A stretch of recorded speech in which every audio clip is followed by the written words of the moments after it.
नाज़रीन गिरामी अस्सलामु अलैकुम वरहमतुल्लाहि वबरकातुह। सीधी बात के ताज़ा तरीन प्राइम टाइम में आप लोगों का इस्तकबाल है।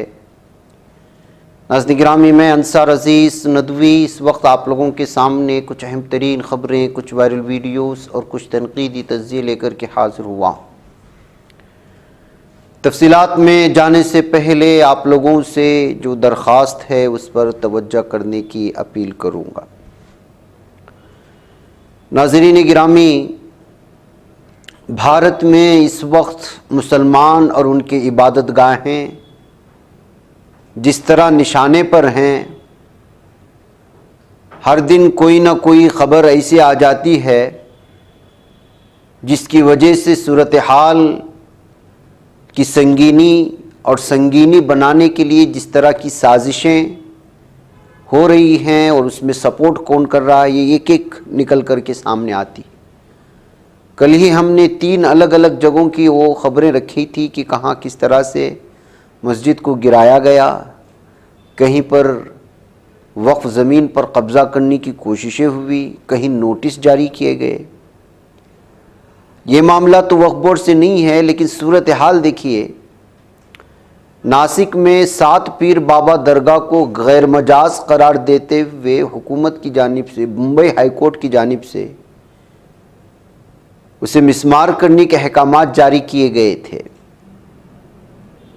उसे गैर कानूनी ढांचा करार दिया गया। लेकिन जाहिर सी बात है कि किसी भी चीज़ से मजहबी अक़ीदत ऐसी जुड़ी हुई होती है कि लोगों में नाराज़गी पाई जाती है। लेकिन आजकल का अदलिया और हुकूमत इसको समझ नहीं पा रहा है। गैर मुस्लिम या गैर धर्मों के बारे में बात आती है तो आस्था की बात की जाती है, और यहाँ पर 50-50 साल, 100 साल तक जहाँ पर कब्रें होती हैं, मज़ार होते हैं, मस्जिदें होती हैं, मदारिस होती हैं, उसको पल भर में ढा दिया जाता है अदलिया के इशारे पर या फिर इंतज़ामिया के इशारे पर या हुकूमत के इशारे पर। यही मामला नासिक में भी पेश आया। एक तो रात में तमाम घरों के लाइट, बिजली थी, वो गायब कर दी गई, और उसके बाद मज़ार ढाने के लिए पहुंच गए। 21 पुलिस एहलकार ज़ख्मी हुए हैं, मुठभेड़ हुई, इश्तियाल में आए हुए लोगों ने जो है पुलिसों के साथ मुठभेड़ हो गई, जो इस मिसमारी के कार्रवाई में शामिल थे।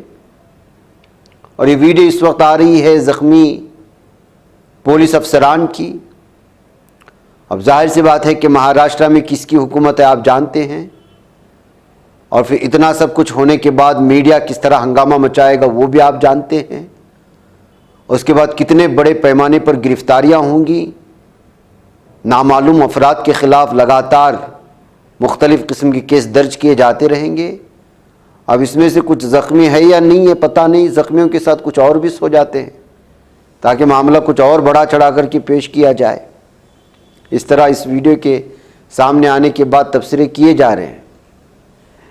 वह कैफ नाज़रीन गिरामी, नासिक में सूरत हाल बहुत ख़राब है। इस वक्त जो है वहाँ पर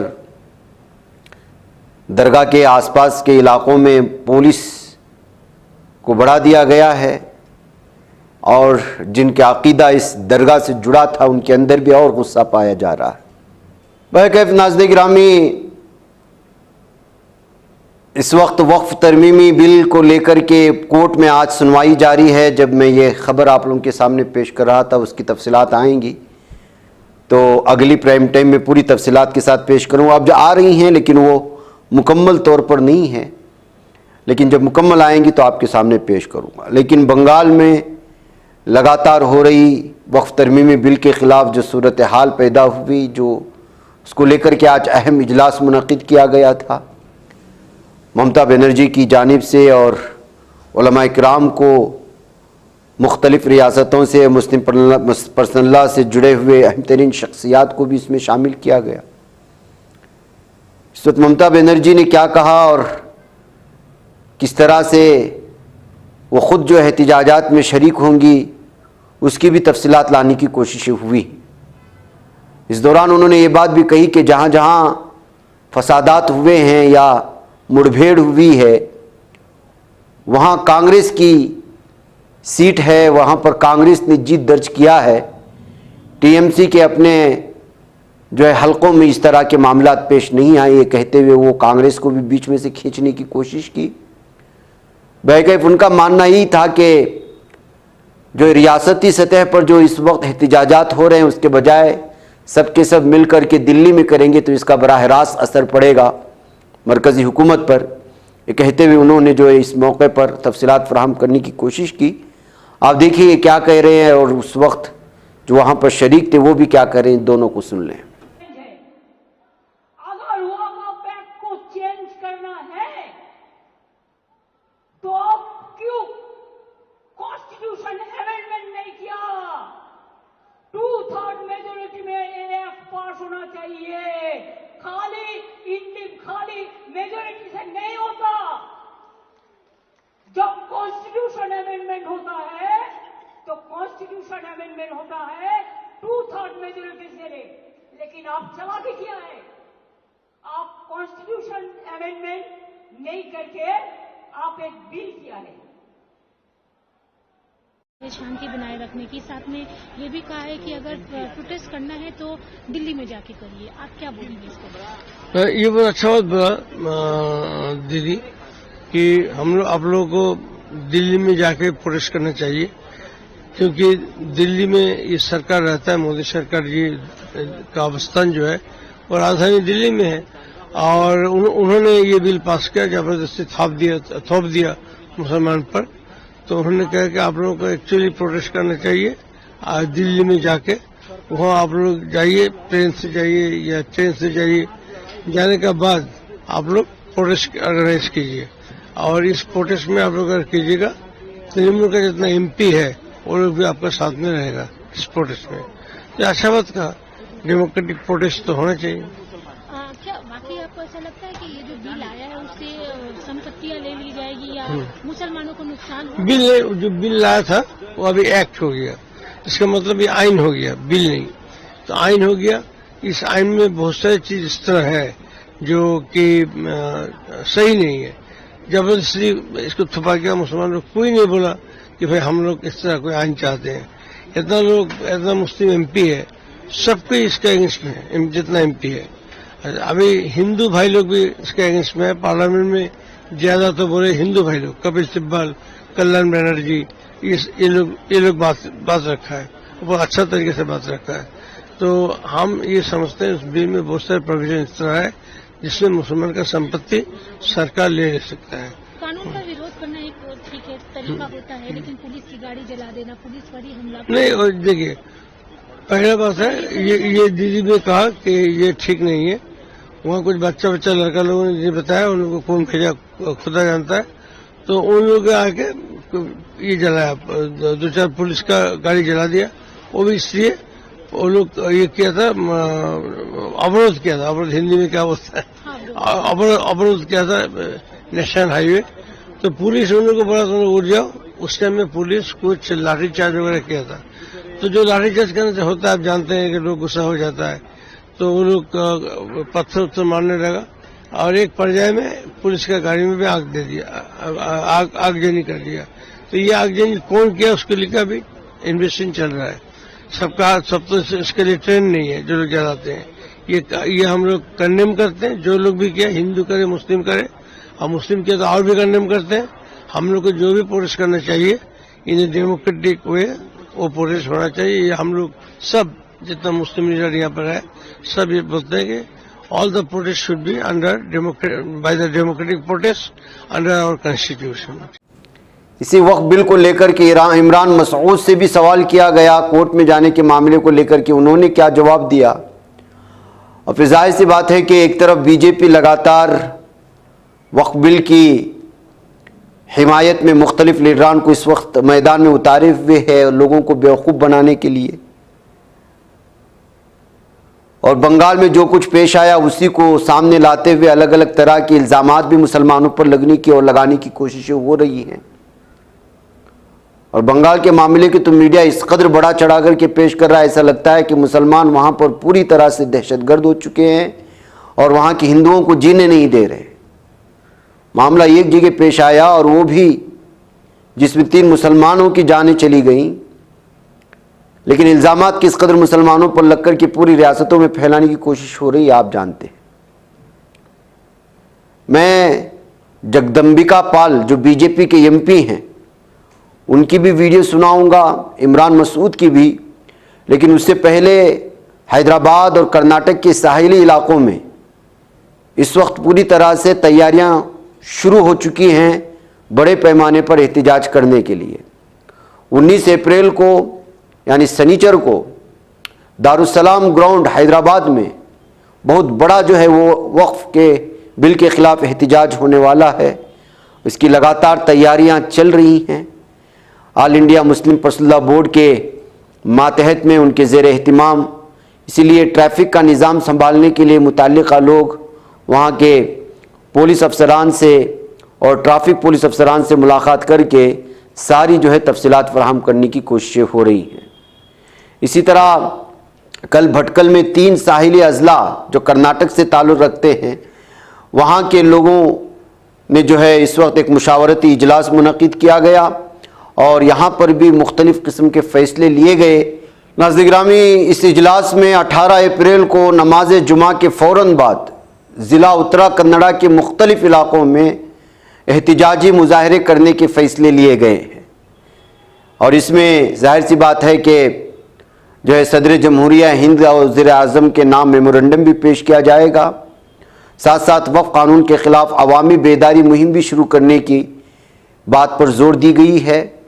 इन एहतिजाजी मुजाहरों को पुरअसर बनाने के लिए हर इलाके में अलहदा मीटिंगें किस तरह से मुनक़िद हों, किस तरह से तैयारियां हों, लोगों में इस वक्फ के मुमकिना नुकसानात को किस तरह सामने लाया जाए, इन तमाम चीज़ों पर जो है बहस हुई है। जिस तरह मुल्कीर सतह पर CA और NRC जैसे कवानीन के ख़िलाफ़ अवाम और मुसलमान मुत्तहिद हुए थे, उसी तर्ज पर जो है वक्फ तरमीमी बिल ने भी इस वक्त तमाम मसलक व मशरब के मुसलमानों को यकजा हो रहे हैं। इस मौके पर यह राबिता हाल में मुनक़िद किया गया था इजलास और all India Muslim personal board के सरगर्म रुकन मौलाना इलियास जागटी नदवी और दीगर उलमाए किराम और यहाँ के एक अहम तरीन समाजी व फलाही तंजीम जिसे मस्जिद इस्लाह व तंजीम कहा जाता है उसके सदर और उनके ज़िम्मेदारान भी मौजूद थे। तो इस तरह से नाज़रीन गिरामी मुख्तलिफ़ इलाक़ों से ज़ाहिर सी बात है कि साहिली 3 अज़ला के लोग इस वक्त जमा थे, मुख्तलिफ़ तंजीमों के रहबरान थे और उलमाए किराम थे, मस्जिद के खुतबा थे। तो यहाँ पर यह फ़ैसला लिया गया है बहकैफ़ अब एक एक करके जो है लगातार तैयारियाँ हो रही हैं। अब मुतल्लिक़ा इलाक़ों के लोगों की और बिलख़ुसूस मुसलमानों की ज़िम्मेदारी ये बनती है कि इन इजलास को, इस एहतिजाजी इजलासों को कामयाब बनाने में वो अपना तमाम सर काम छोड़ करके, अपनी ज़रूरी काम भी छोड़ करके इसमें शामिल हों, क्योंकि ये इस वक्त जो है मामला सिर्फ जायदादों तक, असासाजात तक होता तो चलता, लेकिन इस वक्त मामला जो है मजहबी अकायद पर कदगन लगाने तक पहुँच चुका है। हमारी मजहबी आज़ादी को छीन लेने तक जो है इस वक्त पूरी कोशिशें हो रही हैं। ऐसी सूरत हाल में जो है अदलिया भी पूरी तरह से जो है वो सपोर्ट करता हुआ या इस तरह की कोई जो है इशारा भी नहीं मिल रहा है। ऐसी सूरत हाल में सड़क पर ही एहतिजाजों को मजबूत करने की ज़रूरत पर ज़्यादा ज़ोर दिया जा रहा है।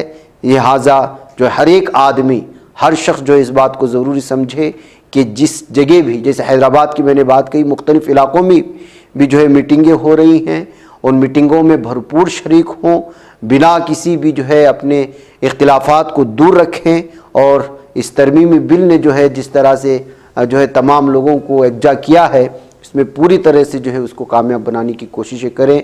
इस तरह की ख़बरें आती हैं तो सोशल मीडिया में भी भरपूर जो है उसकी जो है तायद मिल रही है और अलग अलग तरह की जो है इस वक्त व्हाट्सएप स्टेटस के लिए अलग अलग चीज़ें बन रही हैं। सोशल मीडिया में किन चीज़ों को शेयर करना है उन चीज़ों की भी तफसीलात जो है मुस्लिम पर्सनल बोर्ड की जानिब से आ रही हैं। जिन जिन मकामी इलाक़ों में इस वक्त ये सारे जो है मीटिंगें हो रही हैं उसकी तफसीलात भी मुतल्लिक़ा इलाक़ों के सोशल मीडिया में शेयर की जा रही हैं। कोशिशें यही हों कि अपने दीगर भाइयों को ये शेयर करते हुए उनको पूरी तरह से बेदार रखा जाए।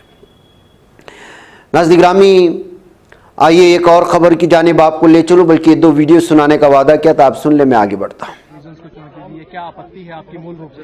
देखिए, संविधान की कई धाराओं के ऊपर ओवरलैपिंग की गई है और जब ये ओवरलैपिंग की गई है तो हम लोगों ने आकर के न्याय के मंदिर में खड़े हैं, न्याय के मंदिर में ही गुहार लगाई और कहाँ जाएंगे। तो अब क्या उम्मीद लगती है आपको सुप्रीम कोर्ट से? आपको क्या लगता है? देखिए, सुप्रीम कोर्ट से ही न्याय मिलेगा, सुप्रीम कोर्ट के अंदर खड़ेंगे। सुप्रीम कोर्ट का निर्णय तो फाइनल निर्णय होता है ना, उसके बाद हमें क्या कहना, सुप्रीम कोर्ट से निर्णय। रमजान का महीना सबसे पवित्र महीना था, उसके अलविदा के जुमे की नमाज में भी जिस तरह से आपने देखा कि काली पट्टी बांधने का आह्वान किया गया और रमजान में लोग प्रेयर करते, क्राउड इकट्ठा होती, फिर ईद के दिन भी उसी काली पट्टी को बांध करके कहा गया प्रोटेस्ट करिए।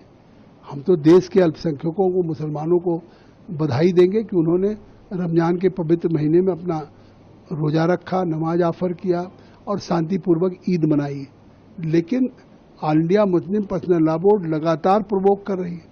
कानून पारित हो गया, सुप्रीम कोर्ट में अगर चुनौती दे रखा है तो सड़कों पे क्यों प्रोटेस्ट कर रहे हैं, क्यों दंगा कराने की कोशिश कर रहे हैं, क्यों प्रोवोक कर रहे हैं, क्यों कह रहे हैं हम फला तारीख को पूरे देश के मुसलमान अपने घरों की बत्ती को गुल करेंगे, या क्यों कह रहे हैं कि हम यहाँ पे दिल्ली में फिर प्रदर्शन करेंगे, फिर ताल कटोरा में हम। तो ये साफ है कि कहीं ना कहीं जिस तरह से आज इसका विरोध हो रहा है तो ये नहीं चाहते कि ये जो देश के संशोधन के बाद गरीबों को, पसमानदा को, पिछड़ों को, मुसलमानों को या महिलाओं को उनको जगह मिलेगी वक्फ बोर्ड में, बैकवर्ड्स का रिप्रेजेंटेशन होगा और ऑल इंडिया माइनॉरिटी काउंसिल में होगा, तो नहीं चाहते, या उसका वक्फ का इनकम का फ़ायदा गरीबों को मिले, ओबीसी पसमानदा को मिले, महिलाओं को, बच्चों को, ये नहीं चाहते। भाई कल पीएम साहब ने भी कहा, प्रधानमंत्री ने, कि ये जो अभी तक इतनी लाखों प्रॉपर्टी जो देश की वक्फ की थी जिसका फ़ायदा केवल लोग बेच रहे थे, बड़े लोग, उसका कोई फ़ायदा गरीब मुसलमान को नहीं मिल रहा था, तो हमने इसलिए संशोधन किया। ये बात अमित शाह जी ने कहा कि वक्फ की प्रॉपर्टी हम कहीं सरकार नहीं लेने जा रही है और वक्फ की प्रॉपर्टी वक्फ की रहेगी, मुतवल्ली मुसलमान रहेगा, वाकिफ मुसलमान रहेगा। हम तो केवल रख रखाव और सीएजी के द्वारा निर्धारित ऑडिट से ऑडिट करा के उसका इनकम गरीबों के फायदे के लिए होगा। तो अब इससे साफ है कि अगर ये सरकार बेहतरी के लिए कानून लाई है तो आप आंदोलन कर रहे हैं, सुप्रीम कोर्ट पे आपको भरोसा नहीं। ममता बनर्जी कह रही ने किस बिल की जरूरत थी? उस बिल की जिसका वक्फ का आज एक उदाहरण नहीं दे सकते कि अभी तक कोई फायदा किसी गरीब को मिला हो। किसी देश में रेलवे सेना के बाद सबसे बड़ी प्रॉपर्टी वक्फ की है। कहीं पे आपने नहीं देखा कि अभी तक उस वक्फ से एक मेडिकल कॉलेज, एक यूनिवर्सिटी या एक कोई इंजीनियरिंग कॉलेज बना हो। उस वक्फ से हर वक्फ वाकिफ अपना लिखता है कि हमारे वक्फ किए हुए प्रॉपर्टी के इनकम से लोगों को स्कॉलरशिप दी जाए, लोगों को छात्रवृत्ति दी जाए। आज उसकी कमाई कहाँ जा रही है? आज वक्फ बोर्ड अपनी तनख्वाह नहीं दे पा रही, राज्य सरकारें दे रही हैं। तो इसका मतलब अनियमितता, भ्रष्टाचार खुर्द-बुर्द हो रहा है उन मुतवल्लियों के खिलाफ। तो अगर आज उसको एक ट्रांसपेरेंट ढंग से संशोधन किया गया है तो इसलिए जरूरत है। बंगाल में ही हिंसा सिर्फ हो रही है या कहीं न कहीं लगता है आपको कि टीएमसी या सरकार वहां उकसा रही है लोगों को? नहीं, आप देखिए कि पिता पुत्र मार दिए गए घर से खींच के, बड़ी संख्या में हिंदू पलायन कर रहे हैं। वहां जाने के बजाय आज कलकत्ता में मौलाना और इमामों से मिल रही तो तुष्टीकरण है, मुस्लिम वोट बैंक है, कानून नहीं लागू होगा ये कहा जा रहा है, उकसाया जा रहा है। और एक हफ्ते से मुर्शिदाबाद जल रहा था, रोहिंग्या बांग्लादेशी तक तांडव कर रहे थे। प्रोटेस्ट नहीं था, वो घरों को जलाया जा रहा था, दुकानों को लूटा जा रहा था। ये प्रोटेस्ट है कि ये डकैती है, ये हत्या है, लूट है, और इसके बाद सरकार चुप खड़ी हो, उसकी पुलिस मूक दर्शक बनी रहे। हाईकोर्ट ने संज्ञान लेकर के पैरामिलिट्री फोर्सेज भेजा है तब, लेकिन इसके बावजूद आज 24 परगना में शुरू हो गया वही दंगा, दूसरे और जिलों में फैल रहा। तो ये कहीं न कहीं उन दंगाइयों को राज्य सरकार का संरक्षण है, और जो वायलेंस हो रहा है स्टेट स्पॉन्सर्ड वायलेंस है। आज नेशनल हेराल्ड राहुल गांधी से पूछताछ हो रही है, उसको लेकर के कांग्रेस कह रही है सरकार दबाने की कोशिश कर रही है, विपक्ष की आवाज को। पूछताछ नहीं हो रही है, ये 2008 से मामला हाईकोर्ट में गया। हाईकोर्ट ने आर्डर किया कि एसोसिएटेड जनरल लिमिटेड्स की 2000 करोड़ की प्रॉपर्टी, दिल्ली बहादुर शाह जफर, लखनऊ में कैसरबाग, कोलकाता में चौरंगी पे, मुंबई में चौपाटी पे, इसी तरीके से कोलकाता चंडीगढ़ में, तो वो 2000 करोड़ की एसोसिएटेड जनरल लिमिटेड्स की, जो आज़ादी की लड़ाई में नेशनल हेराल्ड अखबार निकलता था, नवजीवन, कौमी आवाज़, उसको बंद करके और यंग इंडिया बना करके वो सारी 2000 करोड़ की प्रॉपर्टी को साइफन कर लिया, और उसमें 38% राहुल का शेयर, 38% सोनिया का शेयर, 76%। तो अब ये तो भ्रष्टाचार की ऐसी मिसाल पूरे दुनिया में नहीं मिलेगी। और उसके बाद अगर उसमें चार्जशीट लगी है तो कांग्रेस के कार्यकर्ताओं से प्रोटेस्ट कराया जा रहा है। अब कांग्रेस का कार्यकर्ता देश के किसी इशू पर नहीं प्रोटेस्ट करेगा, जनता की लड़ाई नहीं लड़ेगा, अब वो केवल गांधी परिवार के भ्रष्टाचार को बचाने की लड़ाई लड़ेगा।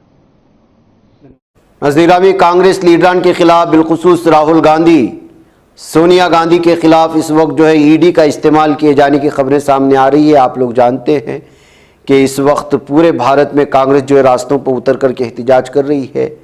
इस वक्त जो है दिल्ली से भी ये वीडियो आई है, बल्कि मुख्तलिफ इलाकों में इस वक्त ईडी का सम्मन जो है जारी हुआ है सोनिया गांधी के नाम पर, राहुल गांधी के नाम पर, और कल जो है उनके दामाद के नाम पर जो है उनको भी इंक्वायरी के लिए बुला लिया गया था।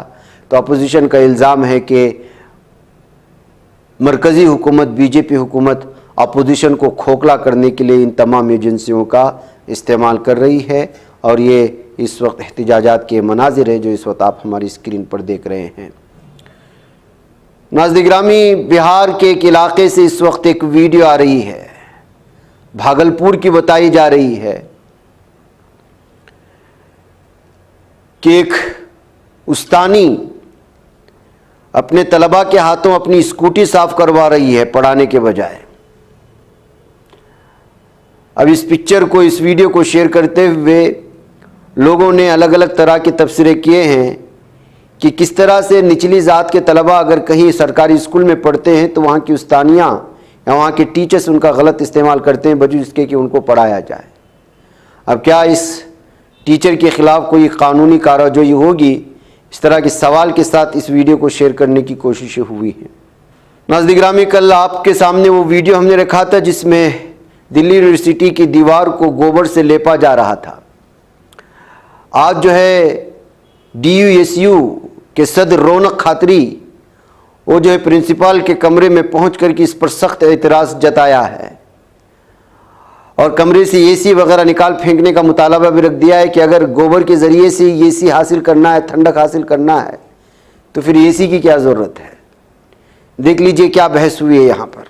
मैम अभी नहीं है, बहुत अच्छी बात है, क्यों नहीं आप है? उनकी एब्सेंस में तो बंद हो जाएगा। तो बच्चे के एब्सेंस के बिना ही क्लासरूम में गोबर लगाया गया, बच्चे तो नहीं थे वहाँ पे मौजूद। क्लासरूम कॉलेज का है, आप कॉलेज के स्टूडेंट क्यों नहीं हूँ मैं कॉलेज का, मैं डुस्सू का प्रेसिडेंट हूँ। हमारी कुछ जिम्मेदारी, क्यों नहीं आएंगे? क्यों आए हम क्लासरूम में? मैम आ जाएंगे आप। जो अधिकार स्टूडेंट को है कि उसके मौजूदगी में क्लासरूम में गोबर लगना चाहिए था। गोबर लगाए या नहीं लगाए आपको कैसे पता? क्यों नहीं? वीडियो है सारे, हर उसमें हर प्लेटफॉर्म पे वीडियो है। उसमें ये तो नहीं लिखा ना गोबर लगा। क्यों नहीं लिखा हुआ? काउडंग लिखा है उसमें, और कैसे लिखा जाएगा? लिखने वाले लिख रहे हैं, इसका मतलब ये तो अरे नहीं मैम, पागल आप है। अपनी बात से मुकरिए मत। दुनिया के सामने सर्वजगित हो चुका है।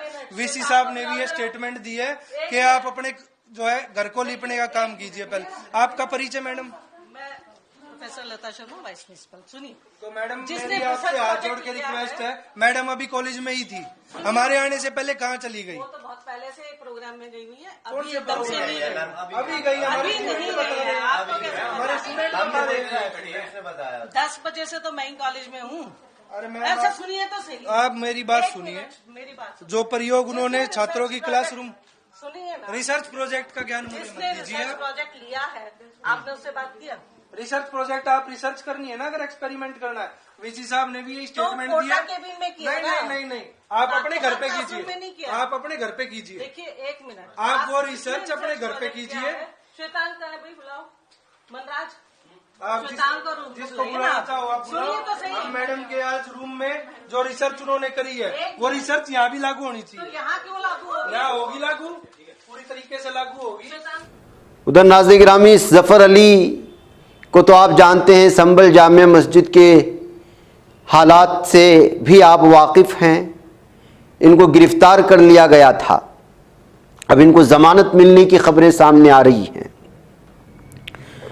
संभल मस्जिद के सर्वे के दौरान जो वहाँ पर सूरत हाल बिगड़ी और उस वक्त पुलिस अफसरान और इंतज़ामिया ने जो जुल्म सितम ढाया, उसके फौरी बाद ज़फ़र अली ने एक प्रेस कॉन्फ्रेंस करते हुए सारी तफसीलात फराहम करके सारा का सारा दोष जो है वो पुलिस इंतज़ामिया पर ठहराया था, जिसकी वजह से जो है पुलिस तहक़ीक़ात के नाम पर इनको हिरासत में ली थी और उसके बाद भी सूरत हाल बिगड़ी थी और उकला तंजीमों ने भी इसके ख़िलाफ़ एहतिजाज दर्ज किया था।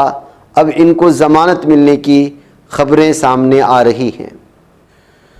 नाज़रीन गिरामी, उधर मगरिबी किनारे से खबरें आ रही हैं गाज़ा की कि लगातार छापामार कार्रवाई और गिरफ्तारियां इस कदर तेज़ हो चुकी हैं कि जिसकी कोई इंतहा नहीं है। कई लोगों को लगातार हिरासत में लिया जा रहा है, घरों में घुस कर के लोगों को, मुसलमानों को मारा जा रहा है। कल केलिया में काबिज़ फ़ौज ने बुध की सुबह शहर के मशरिक़ में वाक़ कस्बे अज़्ज़ून से 6 नौजवानों को गिरफ़्तार किया। वहीं अज़्ज़ून कस्बे पर धावा बोलकर नासिर सलामा, उनके बेटे अम्र, अशरफ सलीम, उनके बेटे मोहम्मद सईद माजिद को जो है गिरफ़्तार कर लिया। तोल करम में जो है नूर शम्स कैंप में एक मकान को धमाके से उड़ा दिया। बैतलहम में काबिज़ जालिम सहनी दरिंदों ने मगरिबी गांव हस्सान पर धावा बोला, छापे मारे, घरों की तलाशी ली और उधर कई महलों में पोजीशनें संभाल लिए हैं। हुसान पर धावा बोल करके जालिम दहशतगर्द दरिंदों ने मुतअद्दिद घरों की तलाशी ले रहे हैं। रामल्ला में काबिज़ इसराइली फ़ौज ने बुध की सुबह सवेरे शहर के शिमाल में वाक़ बरजियत और बैतलकिया के साथ साथ रामल्ला के मगरिब में वाक़ बदरस और रामल्ला के शिमाली मगरिब में वाक़ बैत लोलू देहात पर धावा बोल दिया है। तो इस तरह से नाज़रीन गिरामी, सुबह से शाम तक फ़िलिस्तीनियों को, गज़ा पट्टी के लोगों को हरासा और परेशान किया जा रहा है और उधर मस्जिद इब्राहिमी पर भी धावा बोल दिया गया है। एतमार बिन गोयर जैसा दहशतगर्द जो यहूदी शरपसंदों दहशतगर्दों के जो है सख्त पहरे में आया और आकर के मस्जिद इब्राहिमी पर धावा बोल दिया। काबिज़ जालिम सहनी दरिंदों ने इस दौरान मस्जिद को मुसलमान नमाजियों के लिए बंद कर दिया। मस्जिद इब्राहिम पर धावा बोलने वाले दहशतगर्दों के हुजूम से इस एतमार बिन गोयर ने खिताब भी किया और मस्जिद के सहनों में जो है तलमूदी रक़्स भी किया, जो उनका खुसूसी रक़्स माना जाता है। तो नाज़रीन गिरामी, ये सूरत हाल है गज़ा की पट्टी की। वह कैफ मुझे यहाँ पर इजाज़त दें, इंशाअल्लाह फिर आप लोगों से मुलाकात होगी। अस्सलामु अलैकुम वरहमतुल्लाहि वबरकातुहू। बच पाता है कोई सहाफ़ी की निगाहों से, मिलाता है ये लोगों को मोहब्बत की पनाहों से। करम और दर्द मंदी का है एक संसार, सीधी बात अज़ीमत जुर्अतो हिम्मत का है इज़हार, सीधी बात अज़ीमत जुर्अतो हिम्मत का है इज़हार, सीधी बात। ये चैनल हक निगर बनकर कुचल देता है फितनों को,